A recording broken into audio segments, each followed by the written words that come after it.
lead a pretty healthy and active lifestyle. It's just not going to be the one that you had envisioned for yourself. But the time is going to pass regardless. And I can tell you from experience, there's not much worse in the world than getting a few years down the road in your life and looking back and thinking, well, crap, I really wish I would have started working on this stuff back then. But you know what? There's no time like the present. But it's about depression. Definitely not a sexy subject. It's not something that anybody enjoys dealing with or talking about. But y'all, I'm depressed. I'll own that. I'm depressed. I didn't want to be in Alaska another winter. Through a series of unfortunate events, you'll either get that reference or you won't, but through a series of unfortunate events, I am still in Alaska. I'm very unhappy about that fact. But I will say I'm also kind of glad I'm here in a way because this is our first holiday season without my mom. It hasn't even been 6 months. Oh shit, it has. Excuse my language, but it has. Wow. It has been. This is 8 months. That's so crazy to think about. But she was in my life for 53 years, so 52 years. So it's a little weird to not have her just for 8 months. But yeah, it's been almost 8 months. Holy smokes. But yeah, I'm depressed. Plus, I am in Alaska. I'm 120 miles from the Arctic Circle, y'all. It's dark. It is dark. Now it's been a really weird winter. We don't have much snow. It's been, for the most part, fairly mild, but it'll go from being fairly mild and then boom, the bottom just drops out. And we were hitting 30 below zero long before we usually hit 30 below zero. But we don't have enough snow. And what I mean by that is the snow insulates. So it helps keep your pipes that are underground warm. And yeah, my water froze this weekend. It took days to thaw it out. It was a flippin' mess. So I'm depressed. I'll own that all day. I don't enjoy it. It's not something I'm proud of, but you know what? It's something I have to face the reality of it. And trying to pretend it's not happening. If you're depressed, that doesn't work very well. So let's talk about some things you can do to help you cope. Now, keep in mind, I'm not talking the kind of very severe clinical depression that you desperately need to go in and see a doctor about, okay? This is just like the seasonal blues, or dealing with a big loss in your life. There's a lot of depression in that, but hi Ivan, I know people get pissed about this, but you can bootstrap yourself up a little bit. And I know it because I've done this so many times. It's a lot harder after losing my mom, plus all the COVID crazy crap going on. But this information is from WebMD, but of course I wouldn't bring it to you if I didn't agree with it. Number one, get into a routine. During the COVID age, a lot of us, myself included, I'm lucky I get to work from home, and that's fantastic. But you know what? I still have to keep a routine or my days blend. And I have gotten to the point where it's like I have to look at my phone like, crap, what day is it? Because I'm letting my days blend. But you need to be in a routine. You need the routine to help you keep your days on track. You need to try to eat your meals at the same time. You need to work, if you're working from home or doing school from home, you need to do those things at the same time every day. I know it sounds monotonous, and hey, I'm working from home, or I'm doing school from home. But you know what? You'll be more productive if you just set hours, you stick to them. It gives you that sense of routine. It gives you something to do. It gives you something solid. This is going to happen, and those kinds of things are important. Keep your sleep schedule. That's a big one. Keep your sleep schedule regular. Number two, and I know when you're depressed, like, screw you, lady, I don't want to hear this, because I'll be honest, I don't want to hear this right now. And I know how valuable it is. You need to set some goals. You need small goals, okay? Because you need to build success, because you are depressed. And if you're depressed, you need to start celebrating the little wins, the small things that you do. If you're in a bad spot, especially if you got health issues on top of the depression, if you got up today and you brushed your teeth and you got out of the clothes that you slept in, and you I don't care. I put on what you guys are going to laugh your asses off at me. I put on what I call my day pajamas, and I work in my day pajamas most of the time. I never sleep in them. I don't know why. I just have a whole set that are day pajamas. But if you get up, you put on your day pajamas, and you make it to the couch, and you stop to brush your teeth, you know what? Those three things, if you're having a really rough time, those are wins. May not sound like much, but you know, if you put those on a to-do list the night before, the next day you can cross them off. Even if that's all you did, those are 3 things that you can go, you know what, the day wasn't real productive, and I'm still down, but look what I did do.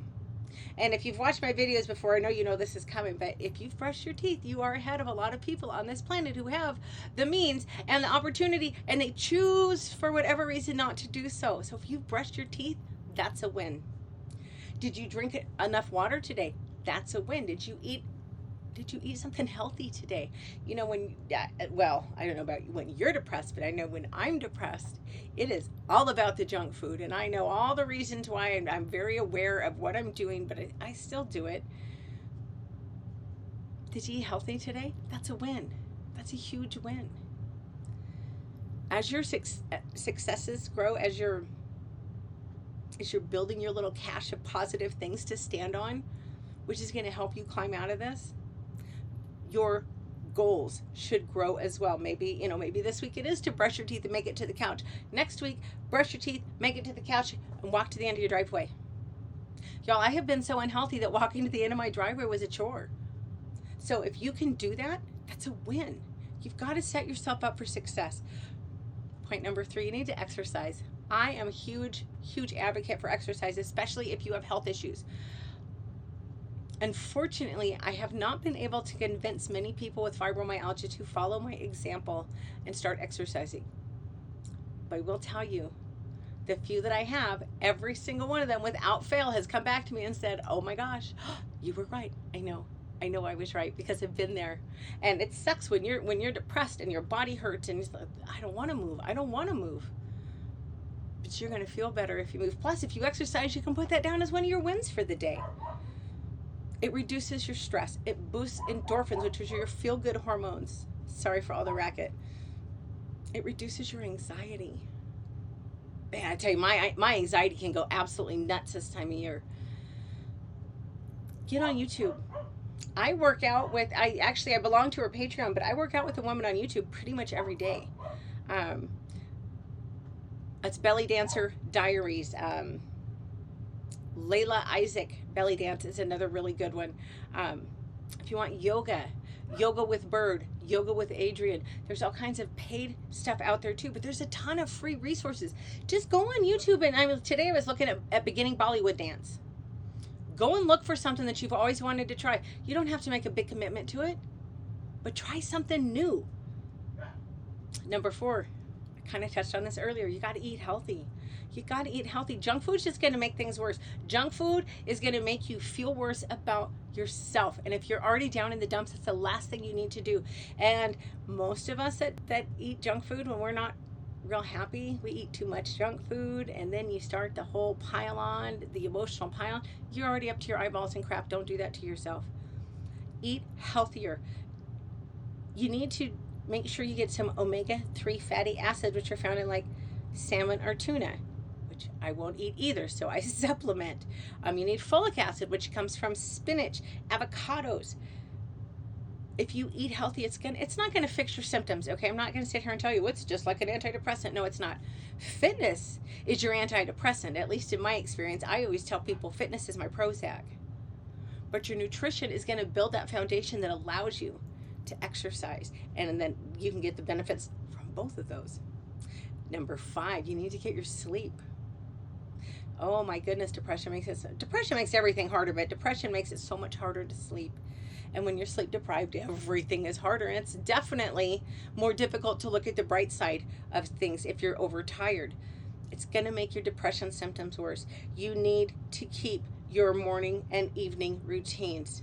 Don't drink heavily in the evenings. A drink or two, if you keep it in moderation, it may help you relax. But if you overdo, it's going to really interrupt your sleep cycle.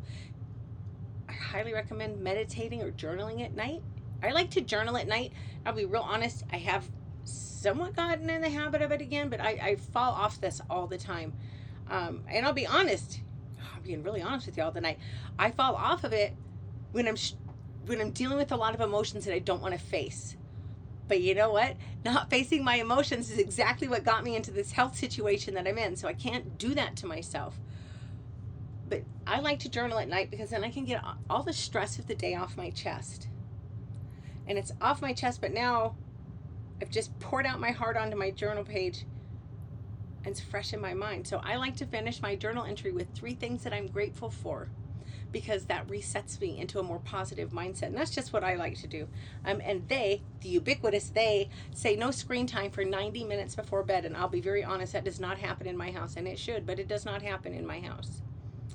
Number 6. Now this is going to sound crazy if you're struggling with depression, but you need to take on some more responsibilities. I know that's not what you want to do, but that inclination to withdraw, which, side note, I'm really bad about that. I withdraw already to a large degree because of my physical symptoms. It's hard for me to make plans with people. I don't know how I'm going to feel from day to day. This time of year, I don't tend to feel very good at all. So I don't want to make plans with anybody. So I'm already really isolated. Then you add the emotional BS onto it, and I have to be very careful not to completely. In fact, I just realized today, I have not touched base with the women that I always touch base with to keep myself grounded. I haven't touched base with them in several days, so I have to do that tomorrow. But you need to stay involved. It's going to help you counter your depression. I am having a hell of a hot flash. I don't know if y'all can see it. I'm still a hot babe. It just comes in flashes. Son of a bitch, these are awful. But staying involved is going to help you counter depression. It grounds you. It gives you a sense of accomplishment. We all need to feel productive. We all need to feel like we have a purpose. So take on some responsibilities. You know, it's a good idea. Call around, you know, maybe you're in a place that's really locked down, but call around, ask the hospitals, ask the nursing homes, is there anything at all that I can do to help? Call your local food bank. I'll bet you they'd be happy to have some help. Do something. Get involved. Call your neighbors. You have an elderly neighbor. Hey, I'm going to the store. Can I pick you up anything? Hey, I got to run into town. Do you need some errands? Do you need to go on some errands? I'll be happy to drive you. You need to do that stuff. It's important. Number 7, you need to challenge your negative thoughts. Use logic, okay? Use logic. Nobody likes me. Really? I have a girlfriend, and when she gets in her moods, she gets so mad at me for this. I always tell her, okay, that's fine. That's fine. You want to tell me you're a completely horrible person and everybody hates you? Prove it. Show me the evidence. And she gets so mad every time because she knows she can't show me the evidence, and it jolts her out of that mood. Write it down. Get a piece of paper, put a line down the middle, write down all the reasons why you're a horrible person with evidence, not just, well, I think. Prove it. And on the other side, write down the reasons why you're not a horrible person. You need to gain control over your inner critic, and it's doable, but it takes a lot of work. You have to become aware of your thoughts. Like I just realized, I mentioned this the other day, I just realized I've been through some crazy things in my life. I don't see myself at all as a victim, but you know what? I still respond to things from a victim perspective, and that was a horrifying realization. But I can't fix a problem I'm not aware of. That's what I mean. You have to gain control of that inner voice. You have to understand what's going on. You have to understand yourself, which my recommendation for that, make of it what you will, get in touch with God. That's been the biggest thing for me, getting a lot of, just a tremendous amount of insight into myself. In fact, it was one of my, I was reading a book, in fact, this book, it's called Draw the Circle. A friend of mine I'd gone through this with an accountability group before, and they're all religious. I'm really new at it, and it was like, I didn't get a whole lot of it. I'm sorry, I'm roasting. I didn't get a whole lot out of it, but you know what, this time through, holy smokes, I'm on 11 days, and I've already filled probably 1/8 of my journal. It's not a full-size journal, but it's a good, you know, it's a journal. But got to challenge that your inner critic, the inner voice that lies to you, and logically you know that voice is lying to you. Number 8, try something new. Especially if you're under lockdown. Hello, you are at home. You have the internet at your fingertips. There's got to be something you've always wanted to try. Get on YouTube or Rumble or wherever you want to go, and I'll bet you that you can find tutorials to get you started. And you know what, maybe you've always wanted to try origami, and you find videos and you start learning, and you think, I don't like this. Well, that's okay, now you know, and you can find something else to pursue. But try new things. It changes the dopamine levels in your brain, which is very good when you're dealing with depression. But you know, you can learn to knit, you can learn to sing, you can learn to belly dance, you can learn to do all kinds of things online, you can learn to paint, you can learn to cook. There's so many things you can do. So if there's something that you've always wanted to try something new. And finally, try to have some fun. Number 9, try to have some fun. Try to set aside time to do something just because it makes you happy. Now, I am really fortunate because exercise, honestly, it makes me happy. As long as there's choreography involved, I'm probably going to have a really good time. Pick up old habits. Or excuse me, old hobbies, not old habits, because you probably dumped old habits for a reason. Pick up old hobbies. I would love to be able to start knitting again. Unfortunately, the fibro messes with my hands so much I can't right now, but reconnect with old friends. Strengthen ties with some of your family members, with some of the people that you love. And you know what? This is the hardest part. You need to do all these things. You need to do these things even when you don't feel like it. And as I say that, I'm going to get off of here and I'm going to text my friend Amy back because she asked me if I wanted to go out earlier today. And you know what? I'm sorry, Amy. I've been blowing girlfriend off all day. It was just like, oh no, I'm not ready to deal with that. Why? Because I'm isolating, because I'm depressed. I need to set some goals to be more social. But that's all I have for tonight. I do know what I'm making for dinner. It was kind of funny. A few days ago, I was talking on Twitter to another friend who has health issues. And I had mentioned autoimmune paleo and how it gets really frustrating looking for recipes for a strict eating protocol because food bloggers are complete jackasses about using the tag. But a lot of times you'll find the recipe and it's like, I don't want to do all these steps, for goodness sakes. I've got health issues. Well, I had my a menu planned Sunday. And I picked up my little notebook and I was like, do I want this or do I want this for dinner? So I'm like, oh, you know what? The first one, the burrito bowl, that sounds so amazing right now. So I pulled up the recipe and I'm looking at it and my eyes got really big and I didn't make it very far into that recipe. And I was like, absolutely not. That would be something I'll have to do on the weekend because the prep time is like an hour. And my experience with cooking time, if they tell you the prep time is an hour, it's probably going to be closer to an hour and a half.